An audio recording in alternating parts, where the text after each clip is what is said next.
ٹھیک ہے برخوردار، اب میں چلتا ہوں، میرے لیکچر کا وقت ہو رہا ہے، بہت جلد ملاقات ہوگی چائے پر۔ اس سے پہلے روحان کچھ کہتا، پروفیسر تھامس اپنی جگہ سے اٹھے اور مسکرا کر کہتے آگے بڑھ گئے، اور روحان حیرانی سے انہیں جاتے دیکھ رہا تھا۔ کیسا رہا تمہارا یونیورسٹی کا پہلا دن؟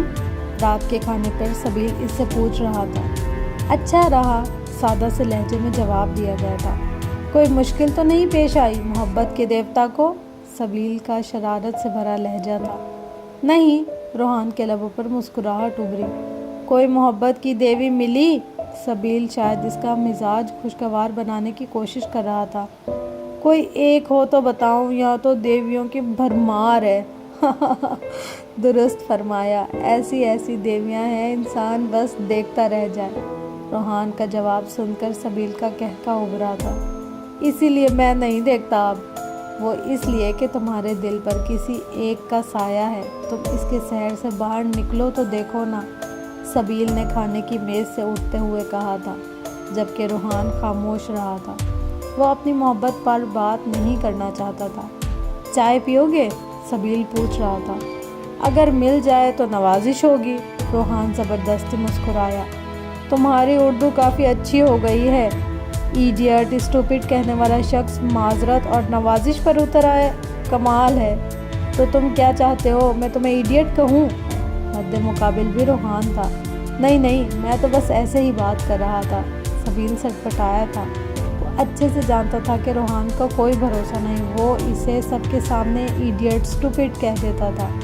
سبیل کے سٹپٹانے پر روحان کے ہونٹوں پر مسکراہٹ ابھری تھی، جسے وہ کمال مہارت سے چھپا گیا تھا، جبکہ سبیل کچن کی طرف بڑھ گیا تھا۔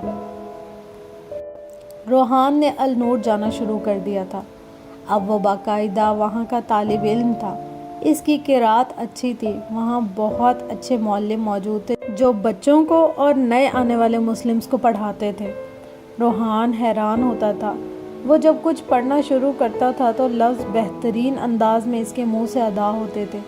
اسے یاد آیا تھا وہ قرآن پاک مکمل کر چکا تھا۔ وہ حفظ کر رہا تھا جب مولوی نے اس پر شیطان کا دھپا لگا کر اسے مسجد سے نکال دیا تھا۔ پھر اس کی ماں نے اسے پڑھانا شروع کیا تھا۔ اس سے پہلے وہ اپنا حفظ مکمل کرتا اور ہمیشہ کے لیے دنیا چھوڑ کر چلی گئی تھی۔ روحان کو اب سمجھ آیا تھا وہ سب آیات، وہ سب الفاظ، وہ اس کے لاشعور میں کہیں محفوظ ہو گئے تھے۔ وہ اب اسے یہ جان کر خوشی ہوتی تھی کہ وہ کبھی اللہ کے پاک کلام سے جڑا رہا تھا۔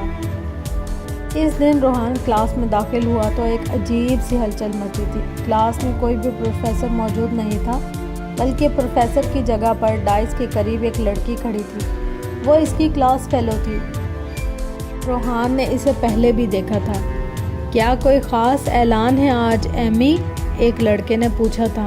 ہاں، بہت خاص اعلان ہے، ایمی نے مسکرا کر جواب دیا تھا۔ تو اس کا نام ایمی تھا۔ روحان کو ابھی کسی اسٹوڈنٹ کا زیادہ پتہ نہیں تھا۔ وہ وقت پر کلاس میں آتا تھا اور پھر چلا جاتا تھا۔ وہ مسلمان تھا۔ اس کی کلاس فیلوز جو کہ زیادہ تر عیسائی اور یہودی تھے، اس کے مسلم ہونے سے خار کھاتے تھے، اور شاید اسی وجہ سے کوئی اس سے زیادہ بات نہیں کرتا تھا، اور نہ ہی روحان نے کسی سے دوستی کرنے کی کوشش کی تھی۔ وہ کلاس میں زیادہ تر خاموش رہتا تھا۔ جیسا کہ سب کو معلوم ہے، آج ہماری یونیورسٹی کی شان، ہماری کلاس کی جان ایلف لوٹ آئی ہے، جو کہ ایک ٹور پر گئی تھی۔ ایک تو یہ بہت بڑی خوشخبری ہے۔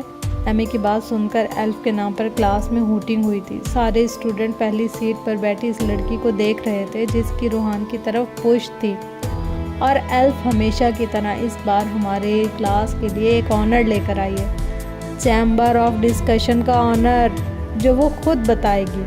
ایمی کی بات پر زور و شور سے ہوٹنگ شروع ہوئی تھی۔ وہ ڈائس سے نیچے اتر آئی تھی اور پھر ایلف اپنی جگہ سے اٹھی تھی۔ ایلف کے کھلے بال کندھوں پر بکھرے ہوئے تھے۔ بلا شبہ وہ ایک خوبصورت لڑکی تھی۔ روحان نے ایک نظر اسے دیکھا تھا اور پھر اپنے چہرے کا رخ کھڑکی کی جانب موڑ لیا تھا۔ اب وہ باہر کچھ تلاش کر رہا تھا آسمان کی وسعتوں میں۔ ہیلو گائز، مجھے امید ہے سب نے مجھے مس کیا ہوگا، ہے نا؟ وہ مسکرا کر پوچھ رہی تھی۔ اس کی آواز روحان کے کانوں سے ٹکرائی تھی۔ اس کے بولنے کا انداز اچھا تھا۔ تو جیسا کہ آپ سب جانتے ہیں کہ چیمبر آف ڈسکشن میں حصہ بننا بہت مشکل ہے اور بہت کم لوگ اس ڈسکشن میں حصہ لے سکتے ہیں، اور یقیناً وہ لوگ خوش قسمت ہوتے ہیں جنہیں یہ اعزاز حاصل ہوتا ہے۔ پروفیسر جسٹن نے ہمیں ایک اسائنمنٹ دیا ہے۔ ہر اسٹوڈنٹ کا ٹاپک الگ ہے اور پروفیسر جسٹن چاہتے ہیں کہ ہم سب اپنی اسائنمنٹ کو چیمبر آف ڈسکشن میں پریزنٹ کریں۔ روحان چیمبر آف ڈسکشن کے بارے میں کچھ نہیں جانتا تھا، وہ بس خاموشی سے ایلف کو سن رہا تھا، اور یہ بھی سب کو معلوم ہے کہ جو انسان ایک بار اس چیمبر کا حصہ بن جائے وہ مشہور ہو جاتا ہے۔ ہاں، بالکل جیسا کہ تم ایلف، تم ہر بات اپنی ریسرچ اور اپنی پریزنٹیشن کو چیمبر میں پیش کرتی ہو، اور شاید اسی لیے تمہیں پوری یونیورسٹی جانتی ہے۔ پیچھے سے ایک لڑکی کی آواز ابھری تھی۔ ایلف نے ابرو اٹھا کر اسے دیکھا تھا۔ میں اس چیمبر کا حصہ اس لیے ہوں کہ مجھے یہ قابلیت حاصل ہے۔ اگر تم لوگ اس قابل ہو تو جاؤ کچھ کر کے دکھاؤ۔ ایلف کے لہجے میں طنز کی آمیزش تھی۔ یہ کچھ اسٹوڈنٹ کے نام ہیں اور ان کے ٹاپکس جو پروفیسر جسٹن نے دیے ہیں، اور اپنا نام اور اپنا ٹاپک دیکھ لیں، اور جو اسٹوڈنٹ اپنی پریزنٹیشن کو چیمبر آف ڈسکشن میں پیش کرنا چاہتے ہیں وہ مجھے کلاس کے بعد مل لیں، اور خیال رکھیے گا صرف وہی لوگ آئیں جو اس قابل ہوں، ورنہ چیمبر میں مذاق بھی بن سکتا ہے۔ وہ اپنی بات مکمل کر کے واپس اپنی جگہ پر بیٹھ چکی تھی۔ اسٹوڈنٹ کا ایک ہجوم بورڈ کی طرف لپکا تھا۔ کچھ اسٹوڈنٹ خوشی سے اچھل رہے تھے جبکہ کچھ مایوس تھے۔ روحان پرسکون سے اپنی جگہ پر بیٹھا تھا۔ روحان جابیل، کسی نے اس کا نام پکارا تھا۔ روحان نے چونک کر آواز کی سمت دیکھا تھا۔ تمہارا نام شامل ہے اس لسٹ میں، اپنا ٹاپک دیکھ لو۔ وہ اینی تھی جس کے بال بہت چھوٹے تھے، بالکل لڑکوں جیسے، بامشکل کانوں کو چھو رہے تھے۔ روحان کو حیرت ہوئی، اتنی جلدی اس کا نام آ گیا تھا لسٹ میں۔ وہ اپنی جگہ سے اٹھا تھا۔ بورڈ پر اپنا نام اور ٹاپک دیکھ کر وہ کلاس سے باہر نکل گیا تھا۔ یقیناً آج کلاس نہیں ہونے والی تھی۔ روحان کلاس روم سے سیدھا لائبریری گیا تھا، سینٹ ہاؤس لائبریری، جس نے روحان کی توجہ اپنی طرف مبذول کروائی تھی۔ وہ لائبریری کا کارڈ پہلے ہی بنوا چکا تھا۔ لائبریری میں اپنے ٹاپک سے متعلق کتابیں ڈھونڈنے کے بعد وہ وہاں سے باہر نکل آیا تھا۔ اب اسے ایلف سے ملنا تھا۔ وہ اپنی پریزنٹیشن کو چیمبر آف ڈسکشن میں پیش کرنے والا تھا۔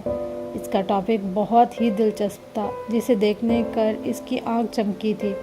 لائبریری سے باہر اسے اپنا ایک کلاس فیلو نظر آیا تھا۔ ہیلو، کیا تم نے ایلف کو دیکھا ہے؟ روحان نے پہلی بار کسی کو مخاطب کیا تھا۔ ہاں، وہ کیفے میں ہے اور اس وقت اپنے دوستوں کے ساتھ ہے۔ اوکے، تھینک یو، روحان جلدی سے کہتا ہوا کیفے کی طرف بڑھا تھا۔ کیفے پہنچنے کے بعد وہ پہلی نظر میں ہی اسے پہچان گیا تھا۔ وہ باوقار چال کے ساتھ اس کی طرف بڑھا تھا۔ ایکسکیوز می مس ایلف، اس نے ایلف کے پاس جا کر اسے مخاطب کیا تھا۔ ایلف نے چونک کر اسے دیکھا تھا۔ میرا نام روحان جبیل ہے اور مجھے پروفیسر جسٹن نے پریزنٹیشن دی ہے۔ آپ میرا رول نمبر اور ٹاپک لکھ لیں، میں چیمبر آف ڈسکشن میں اپنی پریزنٹیشن دوں گا۔ وہ اس کی طرف دیکھے بنا اپنی بات کہہ کر واپس مڑا تھا۔ رکو، ایلف نے اسے یوں جاتے دیکھا تو پکارا۔ روحان رک گیا تھا۔ وہ اپنی کرسی سے اٹھ کر اس کی طرف بڑھی تھی، چہرے پر سخت سے تاثرات تھے۔ کیا نام بتایا تم نے اپنا؟ وہ اس کے پیچھے کھڑی پوچھ رہی تھی۔ روحان بن حیدر جبیل، روحان نے رخ اس کی طرف موڑتے ہوئے کہا۔ مسلم ہو؟ وہ تیکھے چتونوں سے پوچھ رہی تھی۔ جی الحمدللہ، روحان کا جواب سن کر ہوائیں مسکرائی تھیں۔ تم ایک مسلم، تم چیمبر آف ڈسکشن میں حصہ لوگے؟ تم؟ وہ کاٹ دار لہجے میں پوچھ رہی تھی۔ اس کے لہجے میں چھپے طنز کو محسوس کر کے روحان چونکا تھا۔ کیوں نہیں لے سکتا؟ اسپاٹ سے لہجے میں پوچھا گیا۔ تم جانتے بھی ہو چیمبر آف ڈسکشن ہے کیا؟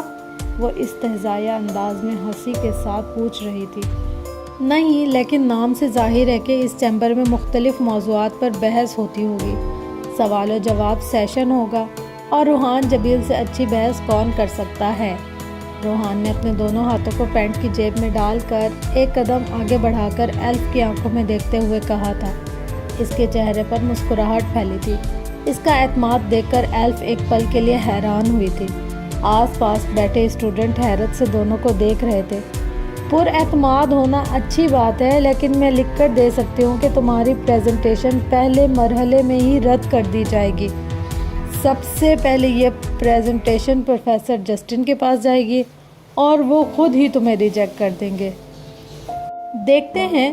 پروفیسر جسٹن نے کچھ سوچ کر پہلی بار میں ہی پریزنٹیشن کے لیے مجھے منتخب کیا ہوگا۔ خیر، آپ لکھ لیں مس ایلف، کیا پتہ آپ کو اپنا لکھا ہوا مٹانا پڑ جائے، روحان نے مسکرا کر کہا تھا۔ ایلف اس کی بات سن کر آگ بگولا ہو گئی تھی۔ اس سے پہلے وہ کچھ کہتی، کوئی ان کی طرف بڑھا تھا۔ ہے ایلف، لسن، گو، آج میری پرفارمنس ہے، چلو چلتے ہیں، تمہیں پسند آئے گی۔ یہ ایک لڑکا تھا جس کا حلیہ دیکھ کر روحان ایک پل کے لیے ساکت رہ گیا تھا۔ سیاہ جینز، سیاہ شرٹ اور اس پر سیاہ جیکٹ، کندھے پر لٹکی سیاہ رنگ کی گٹار، لمبے بال لڑکے کے کندھوں پر بکھرے پڑے تھے، ماتھے پر بندھا ایک بینڈ۔ روحان اسے حیرت سے تک رہا تھا۔ آرجے، آرجے، آرجے، اس کے چاروں طرف سے شور ابھرا ہوا تھا۔ وہ ایک پل کے لیے ماضی میں پہنچ گیا تھا۔ ایلف اسے گھوری سے نوازتی اس لڑکے کے ساتھ چلی گئی تھی۔ وہ ان دونوں کے پیچھے ان کے گروپ کے باقی اسٹوڈنٹ بھی لپکے تھے۔ اس لڑکے کی جیکٹ کے پیچھے بڑا سا آرجے لکھا تھا اور اس کے اوپر تصویر بنی تھی، یعنی ایک پرنٹ جسے روحان پہلی نظر میں پہچان گیا تھا۔ وہ اسی کی تصویر تھی۔ جب وہ آرجے تھا، اس کی ایک طرف سے لی گئی تصویر جس میں اس نے ایک ہاتھ میں گٹار پکڑا ہوا تھا اور اس کی کلائی پر آرجے کا ٹیٹو واضح تھا۔ روحان نے اپنے دائیں ہاتھ سے بائیں ہاتھ کی کلائی پر سے جیکٹ کے کف کو فولڈ کیا تھا اور اس کی کلائی پر آرجے کا ٹیٹو چمک رہا تھا۔ وہ ایک گہری سانس لے کر کیفے سے باہر نکل آیا تھا۔ ایسا کرتے کسی نے اسے گہری نظروں سے دیکھا تھا۔ مسٹر جابیل، وہ کچھ ہی قدم چلا تھا جب اسے اپنے عقب سے آواز سنائی دی تھی۔ روحان رکا اور پھر پلٹ کر دیکھا۔ اس کے پیچھے ایمی کھڑی تھی، چھوٹے بالوں اور لڑکوں جیسے حلیے والی وہ لڑکی جس کا چہرہ معصوم تھا۔ یس، روحان نے سوالیہ نظروں سے اسے دیکھا۔ وہ نہ، تمہارا نام اتنا مشکل کیوں ہے؟ ایمی سے جب کوئی بات نہ بنی تو اس نے بے تکے سے سوال کر دیا تھا۔ روحان کے چہرے پر ایک نرم سی مسکراہٹ پھیل گئی تھی۔ نہیں تو، لیکن شاید آپ کو مشکل لگتا ہو، وہ جواب دینے کے بعد پلٹا اور چلنا شروع کیا۔ ایمی نے بھی اس کا ساتھ دیا تھا۔ ہو سکتا ہے، لیکن تمہیں کیا لگتا ہے پروفیسر جسٹن ایک مسلم لڑکے کو چیمبر آف ڈسکشن کا حصہ بننے دیں گے؟ ایمی نے سوال کیا۔ کیوں نہیں بننے دیں گے؟ انہیں مسلمانوں سے ڈر لگتا ہے کیا؟ روحان کے الٹے سوال پر ایمی گڑبڑا گئی تھی۔ نہیں، میرا یہ مطلب نہیں تھا، ایمی نے وضاحت دینی چاہی۔ تبھی ایلف کے گروپ سے شور ابھرا تھا۔ وہ لوگ اب ڈپارٹمنٹ کے گروپ کی طرف بڑھ رہے تھے۔ روحان گہری نظروں سے اس گٹار والے لڑکے کو دیکھ رہا تھا۔ وہ رونلڈ جیکٹ عرف آرجے جو ایک سنگر تھا، اس کا بہت بڑا فین، ایمی نے اس کی نظروں کے تعاقب میں دیکھتے ہوئے بتایا تھا۔ روحان حیران ہوا تھا۔ وہ نہیں جانتا تھا کہ آرجے لاکھوں نہیں بلکہ کروڑوں دلوں پر راج کرتا تھا۔ یاد آیا، تم بھی تو پاکستان سے ہو، کیا تم نے آرجے کو دیکھا ہے؟ کیا تم کبھی اس سے ملے ہو؟ وہ بھی پاکستان سے تھا، بہت اچھا گاتا تھا۔ کبھی کبھی سوچتی ہوں تو حیران ہوتی ہوں کہ پاکستان جیسے ملک میں بھی کوئی آرجے جیسا انسان پیدا ہو سکتا ہے، کیسے؟ خیر، میں بھی اس کی بہت بڑی فین ہوں، لیکن اس کی موت کا سن کر بہت افسوس ہوا، اور سچ مانو مجھے یقین ہی نہیں ہوتا کہ وہ مر چکا ہے۔ ایمی بنا بریک بولی جا رہی تھی۔ شاید اس نے چپ رہنا یا دوسرے شخص کی بات سننا سیکھا ہی نہیں تھا۔ میں نہیں جانتا کسی آرجے کو، روحان نے عجیب سے لہجے میں جواب دیا تھا۔ ایمی نے غور سے روحان کو دیکھا تھا۔ آج پھر یہ اپنی بے سری آواز سے لوگوں کو گا کر پکانے والا ہے۔ بے وقوف کہیں کا، خود کو آرجے کہلواتا ہے۔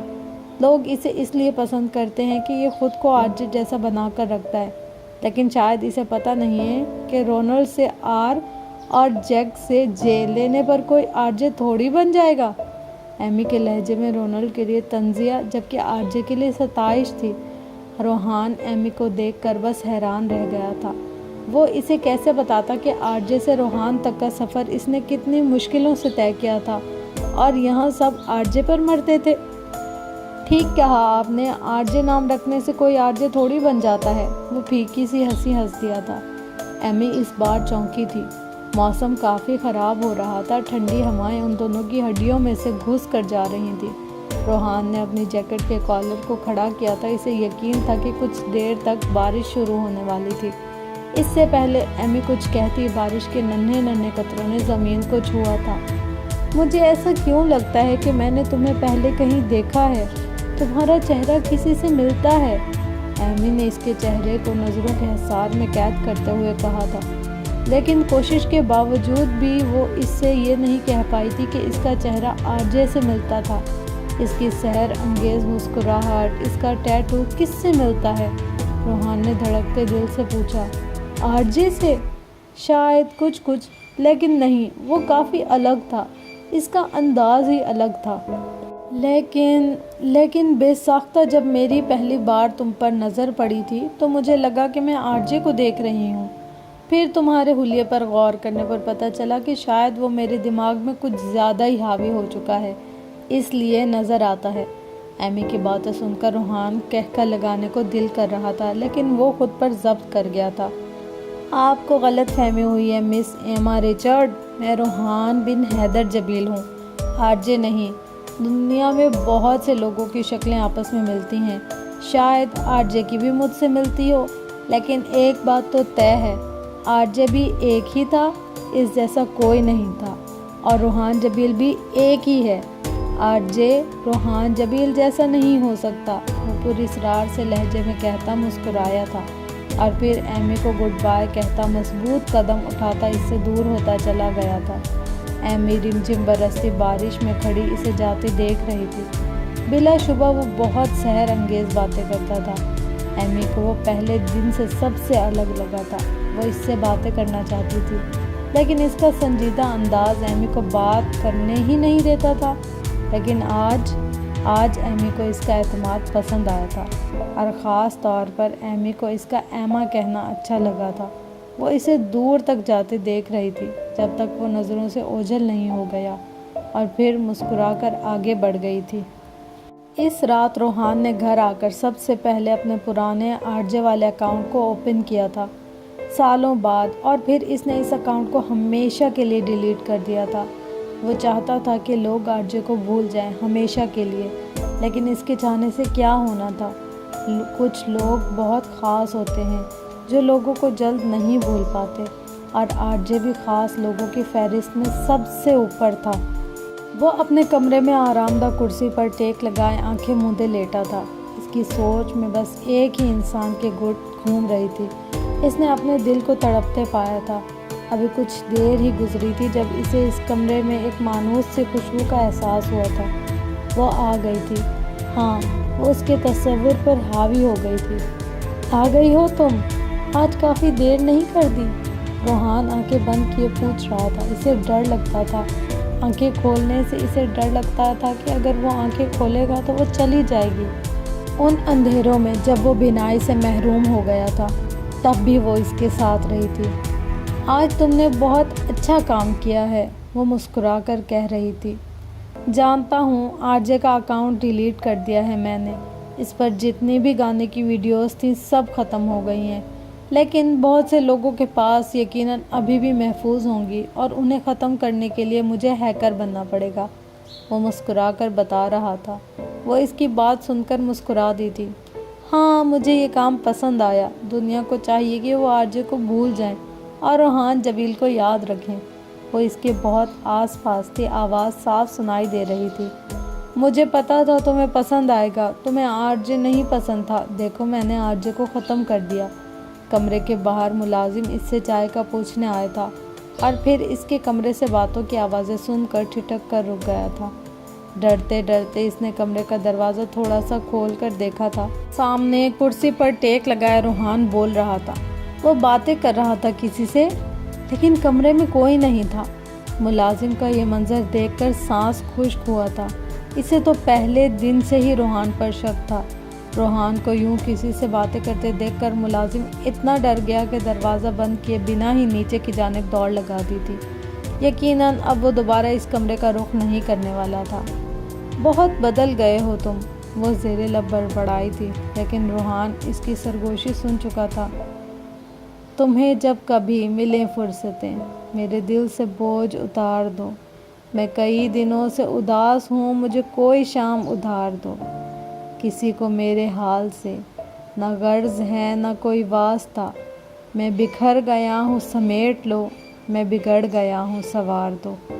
کمرے میں روحان کی پرسوز آواز سرگوشیوں کی صورت میں بکھر رہی تھی۔ وہ جا چکی تھی، کمرے میں کوئی نہیں تھا، صرف وہ تھا، اس کی تنہائی۔ آنسو اس کی بند آنکھوں کے کونوں سے نکلا اور کن پٹی سے ہوتا ہوا پیچھے کرسی کی نرم و گداس گدی میں جذب ہو چکا تھا۔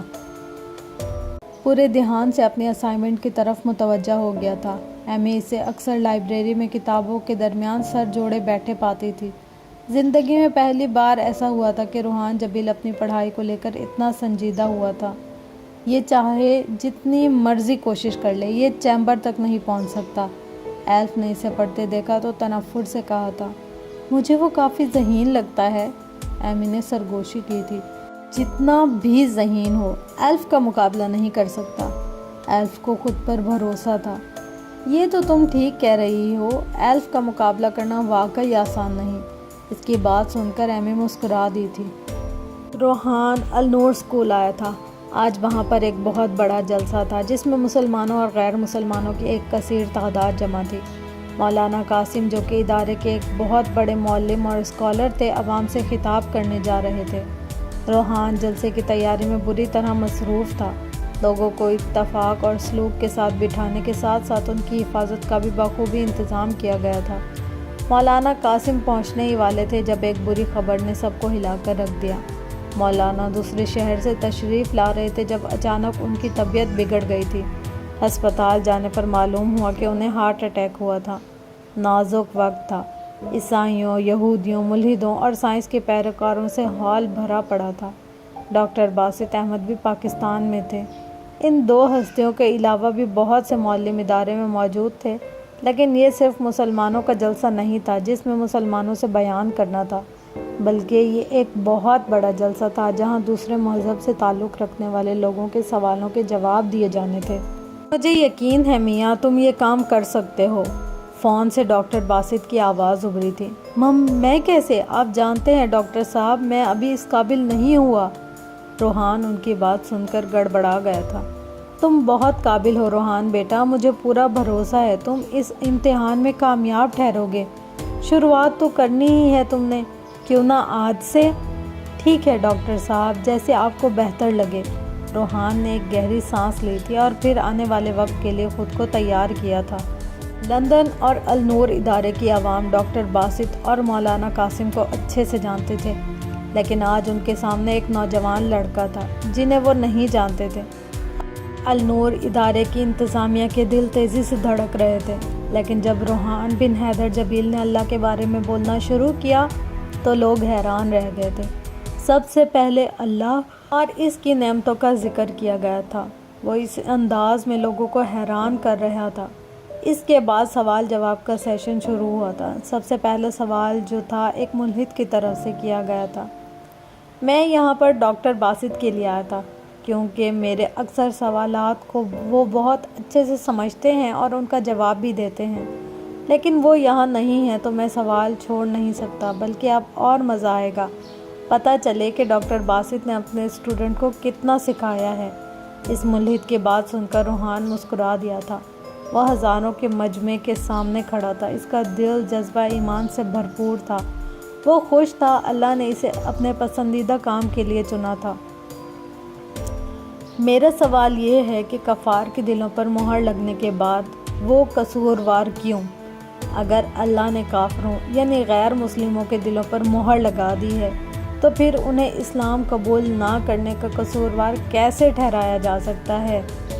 روحان نے غور سے اس کا سوال سنا تھا اور پھر مسکرا دیا تھا۔ آپ نے ٹھیک کہا۔ اللہ تعالیٰ سورۃ بقرہ کی آیت نمبر 6 اور 7 میں فرماتا ہے کہ بے شک جن لوگوں نے کفر کیا ان کے لیے یکساں ہے، خواہ آپ انہیں خبردار کریں یا نہ کریں، بہرحال وہ ایمان لانے والے نہیں۔ اللہ نے ان کے دلوں اور ان کے کانوں پر مہر لگا دی ہے اور ان کی آنکھوں پر پردہ پڑا ہے، اس لیے ان کے لیے بہت بڑا عذاب ہے۔ سورۃ بقرہ۔ یہ آیات عام کفار کی طرف اشارہ نہیں کرتی جو ایمان نہیں لائے۔ قرآن کریم میں ان کے لیے ان الذین کفروا کے الفاظ استعمال کیے گئے ہیں، یعنی وہ لوگ جو حق کو رد کرنے پر تلے ہوئے ہیں۔ نبی کریم صلی اللہ علیہ وسلم سے خطاب کرتے ہوئے فرمایا گیا ہے کہ تم خبردار کرو یا نہ کرو، یہ ایمان لانے والے نہیں، اور یہ اس وجہ سے نہیں کہ اللہ نے ان کے دلوں پر مہر لگا دی ہے، اس لیے وہ سمجھتے ہیں نہ ایمان لاتے ہیں، بلکہ معاملہ برعکس ہے۔ اس کا سبب یہ ہے کہ یہ کفار بہر صورت حق کو مسترد کرنے پر تلے بیٹھے ہیں، اور آپ انہیں تنبیہ کریں یا نہ کریں، وہ ہرگز ایمان نہیں لائیں گے۔ لہٰذا اس کا ذمہ دار اللہ نہیں بلکہ کفار خود ہیں۔ اللہ تعالیٰ کی طرف سے گمراہ کرنے یا دلوں پر مہر لگانے کی نسبت اس لیے درست نہیں کہ اللہ نے انبیاء و رسول بھیج کر اور آسمانوں سے کتابیں نازل فرما کر انسانوں کے لیے راہ حق واضح کر دی۔ اب جنہوں نے حق کو قبول کیا وہ ہدایت یافتہ ہو گئے اور کامیاب ٹھہرے، اور جنہوں نے حق سے منہ موڑا اور انبیاء و رسول کو ستایا، اللہ نے انہیں گمراہی میں پڑا رہنے دیا اور حق کی توفیق نہ دی۔ ایک اور مثال سے واضح کرتا ہوں۔ فرض کیجئے ایک تجربہ کار استاد آخری فائنل امتحان سے قبل پیشگوئی کرتا ہے کہ فلاں طالب علم امتحان میں فیل ہو جائے گا، اس لیے کہ وہ بہت شریر ہے، سبق پر توجہ نہیں دیتا اور اپنے ہوم ورک بھی کر کے نہیں لاتا۔ اب اگر وہ امتحان میں ناکام ہوتا ہے تو اس کا قصوروار کسے ٹھہرایا جائے گا، استاد کو یا طالب علم کو؟ استاد کو صرف اس وجہ سے کہ استاد نے پیشن گوئی کی تھی، اس لیے اس طالب علم کی ناکامی کی ذمہ داری قرار انہیں دیا جائے گا۔ اسی طرح اللہ تعالیٰ کو بھی پیشن گوئی علم ہے کہ بعض لوگ ایسے بھی ہیں جنہوں نے حق کو ٹھکرانے کا تہیہ کر رکھا ہے اور اللہ نے ان کے دلوں پر مہر لگا دی، لہٰذا وہ غیر مسلم خود ایمان اور اللہ سے منہ موڑنے کے ذمہ دار ہیں۔ اللہ نے تو علم الغیب کا علم رکھتے ہوئے انہیں سدا کے لیے اس بھنور میں چھوڑ دیا، کیونکہ دلوں کے راز وہ بخوبی جانتا ہے اور اسے پتہ ہے کہ کچھ بھی کر لو یہ لوگ ایمان لانے والے نہیں۔ ایک اور سوال، ڈاکٹر روحان حیدر، اس لڑکے نے دوبارہ کہا تھا۔ جی آپ سوال پوچھ سکتے ہیں لیکن میں ڈاکٹر نہیں ہوں، وہ مسکرا دیا تھا۔ اوکے دیٹس گریٹ، لیکن میرا یہ سوال میرے پہلے سوال سے ہی جڑا ہے۔ فہم و ادراک کا مرکز دل یا دماغ؟ قرآن کریم میں ارشاد ہے کہ اللہ نے کافروں کے دلوں پر مہر لگا دی ہے اور وہ کبھی ایمان نہیں لائیں گے۔ دوسری طرف سائنس ہمیں یہ بتاتی ہے کہ فہم و ادراک اور ایمان لانا دماغ کا کام ہے، دل کا نہیں، تو کیا قرآن کا دعویٰ سائنس کے متضاد ہے؟ سوال سن کر روحان مسکرا دیا تھا۔ کبھی وہ خود بھی سائنس اور مذہب کی جنگ میں سوال کر کر کے لوگوں کو تنگ کر دیتا تھا، اور آج پھر وہ اس جنگ کا حصہ تھا۔ یقیناً اس بار بھی وہ لوگوں کو لاجواب کرنے والا تھا۔ قرآن مجید میں ارشاد ہے کہ بے شک جن لوگوں نے کفر کیا ان کے لیے یکساں ہے، خواہ آپ انہیں خبردار کریں یا نہ کریں، بہرحال وہ ایمان لانے والے نہیں۔ اللہ نے ان کے دلوں پر، ان کے کانوں پر مہر لگا دی ہے اور ان کی آنکھوں پر پردہ پڑا ہے، اور ان کے لیے بہت بڑا عذاب ہے۔ سب سے پہلی بات تو یہ کہ قلب کا مفہوم سمجھا جائے۔ وہ اسٹیج پر مائک کے سامنے کھڑا دل سوز آواز میں بول رہا تھا۔ عربی زبان میں لفظ قلب کے معنی دل کے بھی ہیں اور ذہانت کے بھی۔ ان آیات میں جو قلب استعمال ہوا ہے اس سے مراد دل بھی ہے اور ذہانت بھی، لہٰذا مذکورہ بالا آیات کا مطلب بھی یہی ہے کہ اللہ تعالیٰ نے کفار کے سوچنے سمجھنے کی صلاحیت پر مہر لگا دی ہے، اور وہ نہ تو بات کو سمجھ پائیں گے اور نہ ایمان لائیں گے۔ عربی زبان میں قلب سے فہم و ادراک کا مرکز بھی مراد لیا جا سکتا ہے، اور یہ فہم و ادراک کے مفہوم میں استعمال کیے جاتے ہیں۔ ان کی چند مثالیں ملاحظہ فرمائیں۔ ایک منحوس ستارہ، لفظ ڈیزاسٹر۔ ڈیزاسٹر کا معنی و مطلب منحوس ستارہ ہے، لیکن آج کل یہ لفظ اچانک نازل ہونے والی بدقسمتی یا آفت کے لیے استعمال کیا جاتا ہے، حالانکہ ہم سب اچھی طرح جانتے ہیں کہ بدقسمتی کا کسی منحوس ستارے سے کوئی تعلق نہیں۔ علامہ اقبال کہتے ہیں، ستارہ کیا میری تقدیر کی خبر دے گا، جو خود فراغی افلاک میں ہے خوار و زبور۔ 3 سڑکوں کا سنگم لفظ ٹرائیول۔ ٹرائیول کا لفظی مفہوم وہ مقام ہے جہاں 3 سڑکیں ملتی ہیں۔ آج کل یہ لفظ کسی معمولی نوعیت یا بہت معمولی اہمیت کی حامل چیز کے لیے بولا جاتا ہے۔ ہمیں معلوم ہے کہ اگر کوئی چیز معمولی قدر و قیمت رکھتی ہو تو اسے 3 سڑکوں کے سنگم سے کوئی سروکار نہیں۔ طلوع آفتاب سن رائز اور غروب آفتاب سن سیٹ۔ سن رائز کا لغوی مطلب ہے سورج کا چڑھنا، اور آج سن رائز یا طلوع آفتاب کہا جاتا ہے تو لوگ اس حقیقت سے بے خبر ہوتے ہیں کہ زمین سورج کے گرد گردش کرتی ہے۔ پڑھے لکھے لوگ جانتے ہیں کہ سورج کہیں چڑھ نہیں رہا ہوتا، اس کے باوجود ماہرین فلکیات بھی لفظ سن رائز ہی استعمال کرتے ہیں۔ اسی طرح ہم اس بات سے بھی واقف ہیں کہ غروب آفتاب یا سن سیٹ کے وقت سورج کہیں غروب نہیں ہوتا، اس کے باوجود اصطلاح یہی استعمال ہوتی ہے۔ محبت اور جذبات کا مرکز۔ انگریزی زبان میں محبت اور جذبات کا مرکز دل ہی کو کہا جاتا ہے، اور دل سے مراد وہ عضو بدن ہے جو خون کو پمپ کرتا ہے۔ یہی لفظ دل کے خیالات اور محبت اور جذبات کے منبع اور مرکز کے معنی میں بھی استعمال کیا جاتا ہے۔ آج ہمیں معلوم ہے کہ خیالات، محبت اور جذبات کا مرکز دماغ ہے۔ اس کے باوجود جب کوئی شخص جذبات کا اظہار کرتا ہے تو اکثر یہی کہتا ہے، میں تم سے دل کی گہرائیوں سے محبت کرتا ہوں۔ تصور کیجیے، ایک سائنسدان جب اپنی اہلیہ سے ان الفاظ میں اظہار محبت کرتا ہے تو وہ کیا کہے گی کہ تمہیں سائنس کی بنیادی حقیقت کا علم بھی نہیں کہ جذبات کا مرکز دماغ ہے، دل نہیں؟ کیا وہ اسے یہ مشورہ دے گی کہ تمہیں کیا کہنا چاہیے کہ تم اسے اپنے دماغ کی گہرائیوں سے محبت کرتے ہو؟ روحان کے عام سے انداز میں کیے گئے سوال نے حال میں موجود لوگوں کو ہنسنے پر مجبور کر دیا تھا، لیکن نہیں، وہ ایسا نہیں کہتی، بلکہ خاوند کی دل کی گہرائیوں سے محبت کے دعوے کو تسلیم کرتی ہے۔ لفظ قلب مرکز خیالات اور ادراک کے معنی میں بھی بولا جاتا ہے۔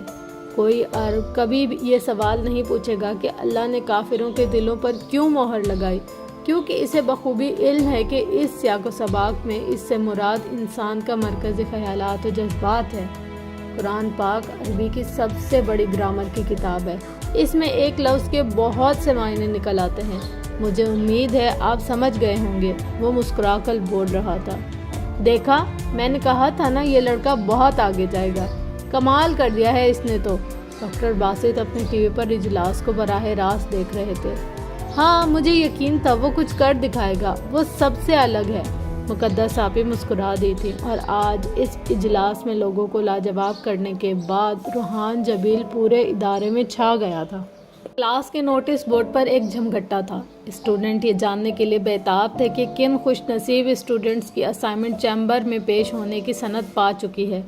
سارے اسٹوڈنٹ پروفیسر جسٹن کو اپنے اسائنمنٹ ای میل کر چکے تھے، اور ایلف کی حیرانی کی انتہا نہیں رہی تھی جب اس نے اپنے نام کے بعد روحان جبیل کا نام نوٹس بورڈ پر دیکھا تھا۔ صرف 10 اسٹوڈنٹ کو اسائنمنٹ ملی تھی، جن میں سے صرف 2 کی پاس ہوئی تھی، اور وہ 2 لوگ ایلف آسکر اور روحان جبیل تھے۔ یہ چیمبر آف ڈسکشن کا اندرونی منظر تھا۔ چیمبر آف ڈسکشن کی ظاہری صورت اور ترتیب کمرہ عدالت سے ملتی تھی۔ اس چیمبر کا صدر تھا پروفیسر ایلوس، جو کہ بڑے سے میز کے پیچھے ایک اونچی کرسی پر براجمان تھا۔ اس کے سامنے دونوں طرف اسٹوڈنٹ کی قطاریں تھیں۔ چیمبر آف ڈسکشن میں ہر طرح کے موضوع پر بحث کی جاتی تھی، چاہے وہ سائنس سے متعلق ہو یا پھر مذہب سے۔ پڑھائی مکمل ہونے کے بعد اسٹوڈنٹ یہاں اپنی ریسرچ پیش کرتے تھے۔ یونیورسٹی کی انتظامیہ کے علاوہ بڑے بڑے موقعوں پر شہر کی معزز ہستیوں کو بلایا جاتا تھا۔ پہلے پریزنٹیشن ایلف نے دی تھی، جو مکمل طور پر تیار کر آئی تھی، اور بہترین انداز میں اپنی ارتقاء پر کی گئی تحقیق کو پیش کیا تھا۔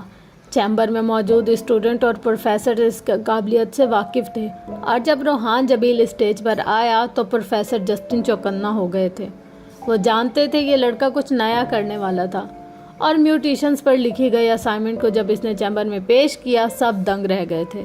اس نے اس طرح سے ہر چیز کو بیان کیا تھا کہ کسی بھی شخص کے ذہن میں کوئی سوال نہیں ابھرا تھا، اور جب میوٹنٹس پر اٹھنے والے ایک سوال کے جواب میں ٹرائسومی پر اس نے اپنی مثال پیش کی تو پورا چیمبر ہل گیا تھا۔ کیا واقعی وہ ایک میوٹنٹ ہے؟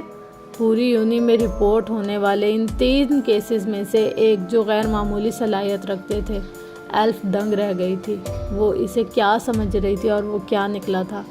ایلف آسکر کا نام کہیں چھپ سا گیا تھا، پورے چیمبر اور ڈپارٹمنٹ میں بس روحان جبیل کا نام گونج رہا تھا۔ میں جانتا تھا، بلکہ مجھے یقین تھا کہ تم کچھ الگ کرو گے۔ تم نے کر دکھایا مسٹر روحان جبیل۔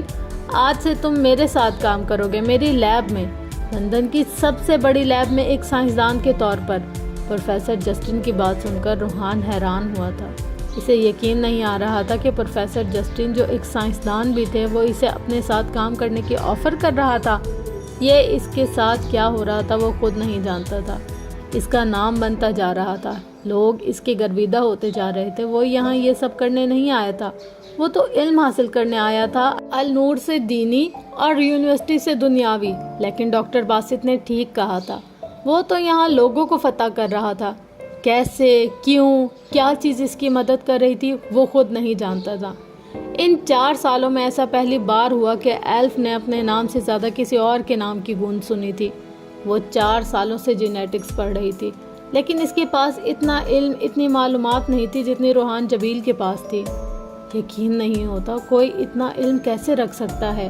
وہ روحان کے سامنے کھڑی استفسار کر رہی تھی، اور میں بھی حیران ہوں کہ ایک لڑکی اتنی اچھی ریسرچ کیسے کر سکتی ہے، وہ شرارت سے کہہ کر مسکرایا تھا۔ ایلف نے غور کیا تھا، وہ وجیہہ تھا، اس کے بات کرنے کا انداز اس کی شخصیت میں وقار لاتا تھا۔ زیادہ خوش فہم ہونے کی ضرورت نہیں ہے، ابھی فائنل ایگزامز باقی ہیں اور پچھلے 4 سالوں کی طرح اس بار بھی ایلف ٹاپ کرنے والی ہے، وہ خود کو نارمل کرتے ہوئے بولی تھی۔ یقیناً ایلف آسکر ٹاپ کرنے والی ہے، میں نے کب انکار کیا۔ وش یو گڈ لک، وہ مسکرا کر کہتا آگے بڑھ گیا تھا۔ اسے ٹاپ کرنے سے کوئی سروکار نہیں تھا، وہ یہ کام بچپن سے کرتا آیا تھا، اس کے نزدیک اب اس چیز کی کوئی اہمیت نہیں تھی۔ ہاں البتہ اور بہت سے کام تھے جو اسے سر انجام دینے تھے۔ تو تم نے اپنے سلفائٹ خاص ہونے کا ثبوت دے ہی دیا، اور جان کر اچھا لگا۔ اگلے دن وہ اپنی پسندیدہ جگہ پر اس فوارے پر بیٹھا تھا جس کے ارد گرد پرندے اڑ رہے تھے، کبھی نیچے بیٹھ کر دانا چگتے تھے۔ میں نے کچھ بھی نہیں کیا پروفیسر تھامس، مجھے جو کام ملا تھا وہی پورا کیا ہے۔ تم نے چیمبر کو پہلی ہی بار میں ہلا دیا ہے مسٹر جبیل، حیران ہوتا ہوں کہ تم آگے کیا کرو گے۔ پروفیسر تھامس بھی اس کے متاثرین میں نظر آ رہے تھے۔ دیکھتے ہیں پروفیسر، لیکن میرا چیمبر ہلانے کا کوئی ارادہ نہیں ہے، وہ اداسی سے مسکرایا تھا۔ چائے ہو جائے ایک ساتھ، شام کو میرے اپارٹمنٹ آ جانا، مجھے تمہارے ساتھ چائے پی کر اچھا لگے گا۔ پروفیسر تھامس اسے چائے کی دعوت دے کر جا چکے تھے، جبکہ روحان انہیں جاتا دیکھ رہا تھا۔ اس کا دل جانے کو نہیں چاہ رہا تھا، لیکن وہ پروفیسر کو انکار نہیں کر سکتا تھا۔ اس لڑکی کی شکل کسی سے تو ملتی ہے، لیکن کس سے؟ ایلف اپنے کمرے میں بری طرح سے چکر کاٹ رہی تھی۔ آج اس نے روحان کو بہت قریب سے دیکھا تھا، اسے اس کے چہرے میں کسی کی شباہت نظر آئی تھی۔ اوہ گاڈ، مجھے یاد کیوں نہیں آ رہا؟ وہ پریشان ہو گئی تھی۔ کوئی پہلی بار اس کے مقابلے پر آیا تھا، ایلف کو حیرانی ہو رہی تھی۔ وہ لندن کے میئر کی بیٹی، اپنی ذات میں بے مثال تھی، پھر نہ جانے کیوں وہ اس چہرے کو بھول نہیں پا رہی تھی۔ اچانک اس کے ذہن میں ایک جھماکا ہوا تھا اور وہ میز پر رکھے اپنے لیپ ٹاپ کی طرف لپکی۔ رات کے اس پہر کافی ٹھنڈ تھی۔ وہ پروفیسر تھامس کے اپارٹمنٹ کے باہر کھڑا تھا، کوٹ کے کالر کو کھڑا کر کے اس نے خود کو ٹھنڈ سے بچانا چاہا تھا۔ کچھ دیر بعد دروازہ کھلا۔ مسٹر جبیل، ویلکم۔ پروفیسر تھامس جیسے اسی کا ہی انتظار کر رہے تھے، وہ اسے دیکھ کر خوش ہو گئے تھے۔ روحان نے جیسے ہی اندر قدم رکھا اسے ایک گرم سا احساس ہوا تھا۔ پورا گھر ہیٹر کی گرمائش سے گرم تھا، روحان کی ہڈیوں کو جیسے سکون ملا تھا۔ معاف کرنا، میں نے دروازہ کھولنے میں دیر لگا دی، ملازم جا چکا ہے، میں خود چائے کا سامان میز پر لگا رہا تھا۔ کوئی بات نہیں پروفیسر، آپ کو معذرت کرنے کی ضرورت نہیں ہے، روحان شرمندہ ہوا تھا۔ آ جاؤ، چائے ٹھنڈی ہو جائے گی، پروفیسر نے ڈائننگ روم کی طرف بڑھتے ہوئے کہا تھا۔ روحان نے اس بات میں سر ہلا کر ان کی پیروی کی تھی۔ تم النور جاتے ہو کیا سیکھنے؟ پروفیسر کے سوال پر وہ چونکا تھا، یعنی پروفیسر تھامس اس پر نظر رکھتے تھے۔ ہاں، میں وہاں سے دینی تعلیم حاصل کر رہا ہوں، روحان نے پروفیسر کے ہاتھ سے چائے کا کپ پکڑتے ہوئے جواب دیا تھا۔ تعلیم حاصل کر رہے ہو یا تعلیم دے رہے ہو؟ کافی اچھا بول لیتے ہو تم بھی، میں نے وہ ویڈیوز دیکھی ہیں جن میں تم ایک اسکالر کا کام کر رہے ہو۔ روحان اس بار صحیح معنوں میں چونکا تھا۔ نہیں، میں اسکالر نہیں ہوں، میں بس اپنے مذہب کے بارے میں جو لوگوں کی الجھنیں ہیں انہیں دور کرنے کی کوشش کرتا ہوں، روحان نے چائے کا گھونٹ بھرتے ہوئے جواب دیا تھا۔ اچھی بات ہے، پروفیسر تھامس نے سوچتے ہوئے کہا تھا۔ کتنی زبانوں پر عبور رکھتے ہو برخودار؟ وہ پوچھ رہے تھے۔ کچھ زیادہ نہیں، انگریزی، اردو، فرانسیسی جانتا ہوں، جبکہ عربی سیکھ رہا ہوں، روحان نے سچ بتایا تھا۔ اگر میں ہسپانوی زبان میں تم سے کچھ سوال کروں تو کیا تم جواب دے سکو گے؟ نہیں، روحان نے الجھتے ہوئے جواب دیا تھا۔ اسے سمجھ نہیں آ رہا تھا کہ پروفیسر یہ سب کیوں پوچھ رہے تھے۔ پروفیسر اپنی کرسی سے اٹھ کھڑے ہوئے تھے اور بند کھڑکی کی جانب جا کر کھڑے ہو گئے تھے، جس کی دھند جمے شیشوں سے لندن دھندلا سا دکھائی دے رہا تھا۔ عہد اللست کے بارے میں جانتے ہو؟ خدا نے کس زبان میں وعدہ کیا تھا ہر انسان سے؟ پروفیسر کے سوال پر وہ روحان چونکا تھا۔ اسے اب سمجھ آیا تھا کہ وہ مختلف زبانوں کا ذکر کیوں کر رہے تھے۔ یہ تو اللہ ہی بہتر جانتا ہے، لیکن میرے ناقص علم کے مطابق وہ گفتگو عربی میں ہوئی تھی، روحان نے جواب دیا۔ کیوں؟ سوال حاضر تھا۔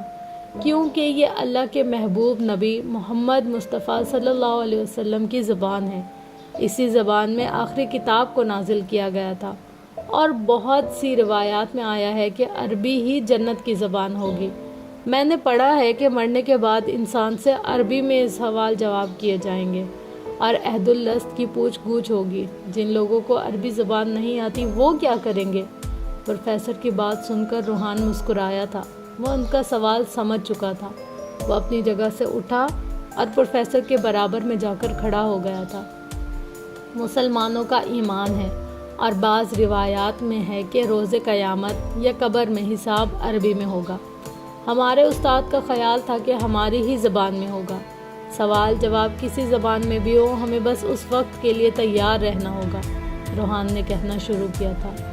النور میں میرا ایک دوست ہے جو کہتا ہے یہ حساب کسی زبان میں ہوگا ہی نہیں۔ یہ سارا معاملہ ایسے مفاہیم کے دو طرفہ ابلاغ اور منتقلی سے وقوع پذیر ہوگا جسے سمجھنے سے ہم ابھی اس جسم میں رہتے ہوئے قاصر ہیں، لیکن مفاہیم کی یہ زبان قرآن کے مطابق ہم پہلے بھی استعمال کر چکے ہیں۔ آپ نے قرآن میں عہد اللست کی آیات پڑھی ہوں گی۔ یہ وہ عہد ہے جو میں نے اور آپ نے اپنی پیدائش سے پہلے کیا تھا۔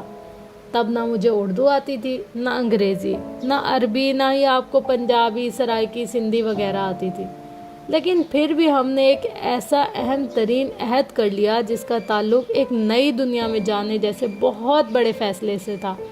پروفیسر نے چونک کر روحان کو دیکھا تھا، جو اپنے دوست کی سوچ کو ہو بہو اس کے الفاظ میں بیان کر رہا تھا۔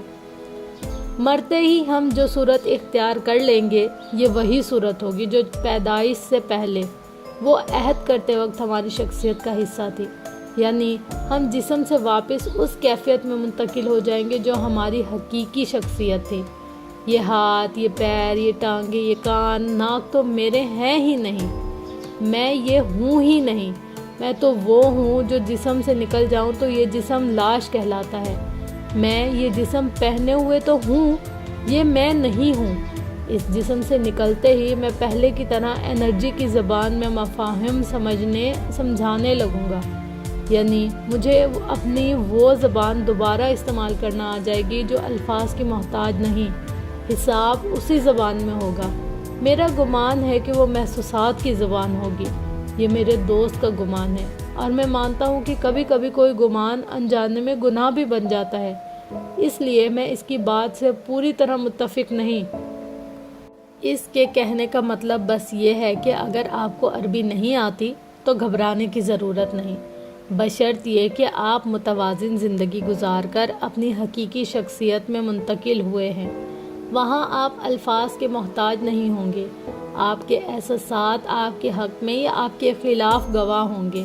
میں نے اپنے اس دوست کے گمان کو آپ سے اس لیے بیان کیا کہ اگر آپ دین اسلام پر یقین نہیں رکھتے اور عربی کو نہیں جانتے اور یہ بہانہ بنانے کی کوشش کر رہے ہیں کہ آپ کو عربی نہیں آتی اور آپ حساب کتاب سے بچ جائیں گے، تو ایسا سوچنا سراسر بے وقوفی ہے۔ جس زبان میں ہم نے وعدہ کیا تھا اسی زبان میں ہم جواب دہ ہوں گے، چاہے وہ زبان عربی ہو یا کچھ اور۔ ہمیں بس خود کو اس قابل بنانا ہے کہ جب خدا ہمارا نام لے کر ہمیں مخاطب کرے تو ہماری زبان نہ لڑکھڑائے، ہمارا دل نہ کانپے، بلکہ خدا کی پکار پر ہم سرشار سے اس کی طرف چلتے جائیں۔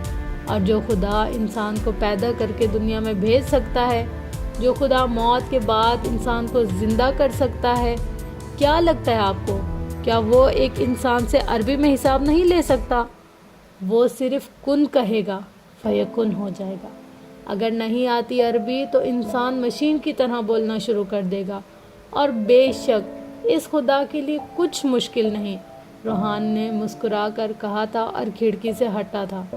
چائے اچھی بنی ہے پروفیسر؟ وہ اب کپ کو میز پر رکھ چکا تھا، جبکہ پروفیسر حیرت و بے بسی سے اسے دیکھ رہے تھے۔ انہوں نے تسلیم کر لیا تھا کہ روحان جبیل سے اس کے دین کے متعلق سوال کر کے نیچا دکھانا ان کے بس کی بات نہیں۔ ایلف آنکھیں پھاڑے اپنے سامنے لیپ ٹاپ کی اسکرین پر ابھرنے والی تصویر کو تک رہی تھی۔ اس کے سامنے روحان جبیل کی تصویر تھی جسے اس نے مختلف زاویوں سے ایڈٹ کیا تھا، کبھی لمبے بال تو کبھی سائیڈ کٹ، آئی برو پر لگا ہوا کٹ۔ کافی دیر ایڈیٹنگ کرنے کے بعد وہ کامیاب ٹھہری تھی، اور اب اپنے سامنے موجود تصویر کو دیکھ کر وہ حیران رہ گئی تھی۔ آرجے، وہ زیر لب بڑبڑائی تھی۔ ان کے پہلے سیمسٹر کے فائنل پیپر شروع ہو گئے تھے۔ ایلف گہری نظروں سے روحان کا مشاہدہ کر رہی تھی۔ ایلف، یہ دیکھو، یقین نہیں ہوتا، واٹ اے مین۔ پیپر کے بعد ایمی اچھلتی کودتی اس کی طرف بڑھی تھی۔ ایلف تو اچانک آفتاب پر گڑبڑا گئی تھی۔ ایمی کے ہاتھ میں موبائل تھا جس میں ایک ویڈیو چل رہی تھی، روحان کی ویڈیو، جس میں وہ لاجک سے کچھ سوالوں کے جوابات دے رہا تھا۔ انبیلیویبل! ایمی حیران تھی۔ اوہ، تو وہ مسلم اپنے دین کی تبلیغ کرنے آیا ہے؟ کیا پتہ وہ دہشت گرد ہو جس نے روپ بدل رکھا ہو، ایلف نے دل میں سوچا تھا۔ کہاں گم ہو گئی؟ میں نے کہا نا، وہ سب سے الگ ہے، دیکھا تم نے، اس نے سائنس کی بھی چھٹی کر دی، ایمی سرشار سی کہہ رہی تھی، اور ایلف کو کہیں اور متوجہ پا کر آگے بڑھ گئی تھی، جبکہ ایلف ایک بار پھر شدید الجھن کا شکار ہو چکی تھی۔ تو تم انجانے میں ہی صحیح، لیکن اس راستے پر نکل پڑے ہو جس کی خانم نے کبھی خواہش کی تھی۔ فون سے حشام کی آواز ابھر رہی تھی۔ وہ پاکستان گیا ہوا تھا۔ مدیحہ اور ارحم کا سادگی سے نکاح کیا جا رہا تھا۔ روحان اپنے ایگزامز کی وجہ سے نہیں جا پایا تھا۔ یہ راستہ میں نے خود نہیں چنا، ایسا لگتا ہے جیسے کوئی ہاتھ پکڑ کر مجھے اس راستے پر لے جا رہا ہو۔ جب کبھی کوئی مشکل آتی ہے تو سامنے ہانم مسکراتی نظر آتی ہے، وہ میری ہمت بڑھاتی ہے اور میں چلتا جاتا ہوں۔ روحان کسی ٹرانس کی کیفیت میں کہہ رہا تھا۔ جب بھی ہانم کا ذکر ہوتا وہ یوں ہی پاگل سے لگنے لگتا تھا۔ مجھے کچھ کام ہے، میں بعد میں بات کرتا ہوں۔ حشام فون بند کر چکا تھا، جبکہ روحان کی سوچیں ہانم کے گرد بھٹک رہی تھی۔